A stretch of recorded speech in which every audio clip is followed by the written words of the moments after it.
Hi, I'm Cash, and welcome back to Cash Talks Football, where I break down all the goals scored in the Premier League, using my over 20 plus years of coaching experience, with lots of other things that I've done all over the footballing world.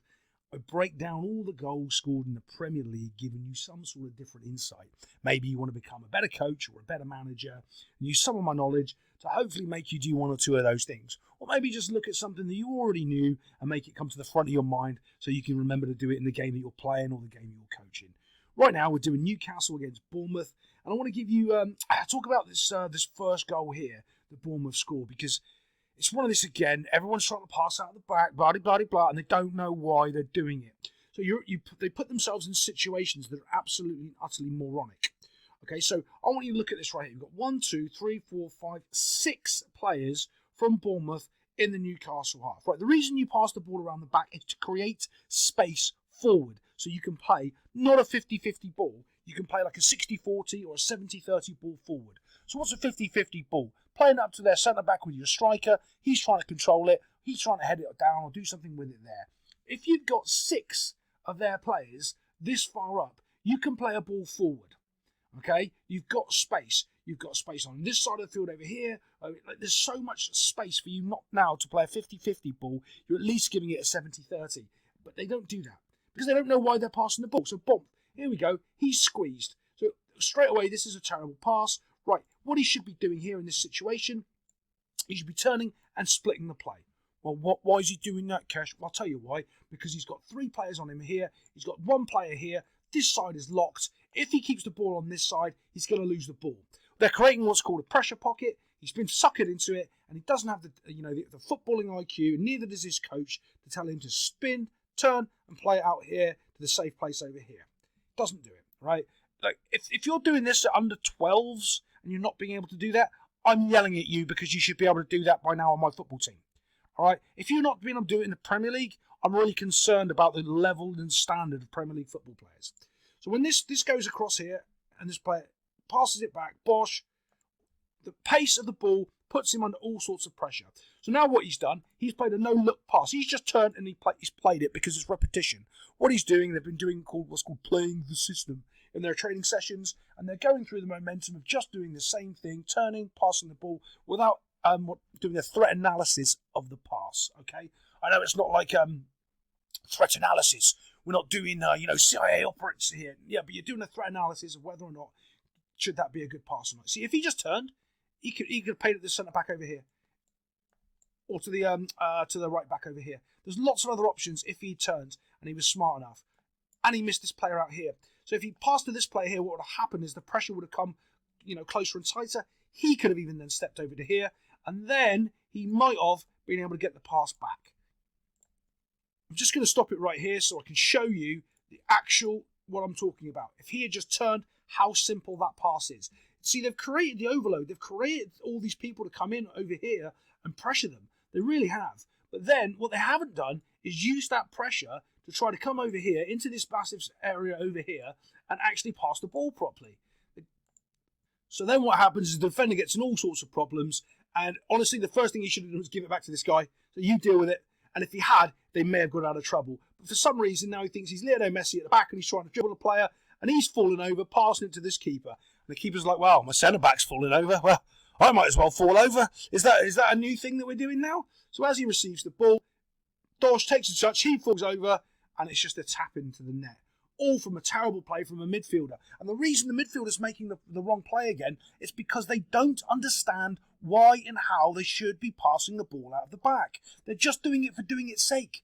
They don't understand what they're doing. Otherwise, they would have seen this player with all acres of space. He would have turned, spun, given it to him, and they would have actually done the job properly. They would have ate this acres of space. Instead, they didn't. They passed it back to the corner flag, to the player that was marked.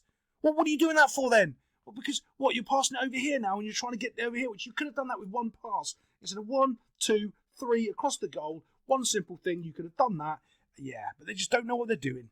Yeah, and it's not going to be the last time either. Oh, look, let's watch him tap the ball into the net box. Yeah, easy goal. Oh, look, it's a VAR decision that someone gets, right? Okay, so a couple of things to talk about with this decision. Right, the shirt pull starts happening. So when the shirt pull starts happening, obviously he's inside the box, he's outside the box. Now, I guarantee you, and I don't even know, I haven't even read the rules on this, but I guarantee you the rules on this are completely and utterly unclear, because in stupid situations like this, they normally are. When you're not sure who's the one, is it when he's been fouled, or is it the guy that's fouling him? Even so, is it kind of a foul? Yeah, it is a foul, but is it enough to give a penalty? No, because watch how easy he goes down. Oh, no, I'm in the box, I'm going to dive.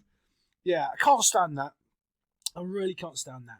I'm quite happy to give the guy a yellow card for fouling him and not a penalty. Like, honestly, I go, right, you fouled him, but it's not really a pen. Have a yellow card. Go away. The other thing I get annoyed with is this, that they went to the monitor to go and look at this foul. There's the ref pretending he knows what's going on in a game of football. Oh, isn't it cute? Oh, look, he's trying to learn something. So anyway, he goes to the monitor, and there's never been a single time so far this season that I've seen when the ref has gone to the monitor and not given whatever it is. Someone try to tell me, if I'm wrong in the comments, go ahead. But every single time they tell the ref to go look at the monitor, he automatically gives the other decision. Like, oh, it's not a penalty, go look at the monitor. Oh, it is now. It's not a red card, go to the monitor. Oh, it is now. He never goes to the monitor and goes, no, I'm sticking with my decision. You clowns in the VAR booth are wrong. Yeah, to me, it's like, what's the point of going to the monitor if you're always going to say yes? Terrible. We'll just watch him kick the ball in the net box. Half decent pen. Dosh gets into the corner. Lots of pace and power on it. Like the accuracy. Not bad, Louis, man. Not bad. A couple of things to talk about on this one, but it's mainly about the strike and the goal. There's a simple pass that's been played straight through the middle of the field to this little wee man here. And, of course, he lays it out, which is a nice little pass. He's playing it out. This guy's done a good little run. He's made some space by taking his run outside, little button hook run, to keep that guy in the middle, but make that little bit of space there for him to get the pass into, which he does quite nicely. Dosh, in it goes, there. But now he starts pointing at the ball. We all know the rules when I talk about this game. If anyone points to tell someone to go to the football or do something instead of doing the job themselves, someone's about to score a goal. And that's exactly what they do here. Now his job is to get as close to this ball as possible, but not go to the ball. Oh, that sounds stupid, Cash.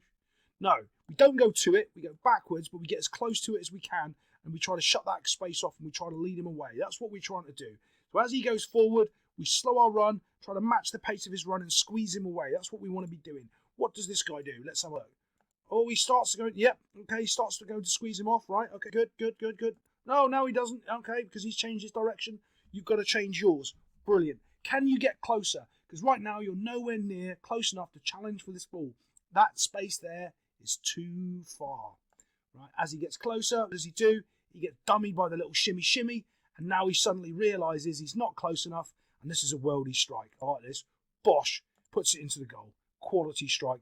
Maybe the keeper should have done better, but this time I'm going to give the striker the benefit of the doubt. A couple of little things that have happened in this one here.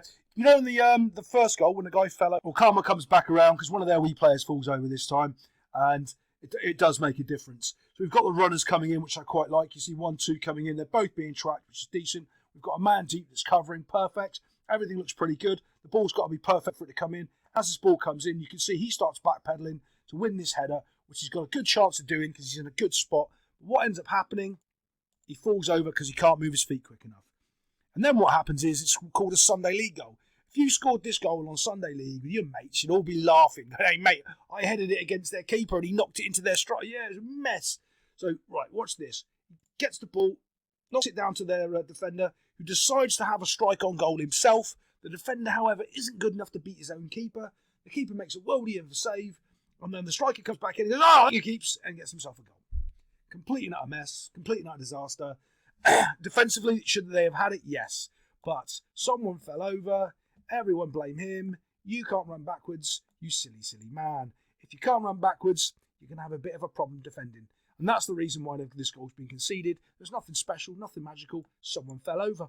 Yep, it's that stupid. I'll see you next time on Cash Talks Football.